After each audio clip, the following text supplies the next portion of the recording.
would like to ask, what progress, if any, do you feel like the field of psychology has made in recognizing adoption trauma as a trauma, because it's not in the DSM, it's not taught in most schools of psychology, social work, as being a trauma? And where would you like to see the field of psychology and mental health progress in terms of recognizing it as a trauma?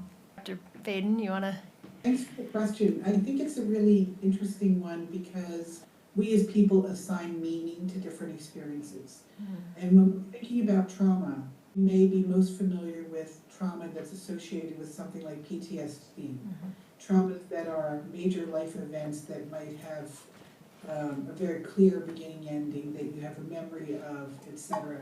Whereas infant adoption, it's a little different in that we're trying to understand this better in lots of ways too. How we understand the way in which we identify some of the losses that an individual experiences. In fact, Dr. Brodzinski and I are actually going to collaborate on a way of looking at adoption trauma, because I think that if we look at it and think of it as akin to major traumatic events like PTSD, then we're going to be confused. I mean, that's why it's not recognized, I think, in something like the DSM.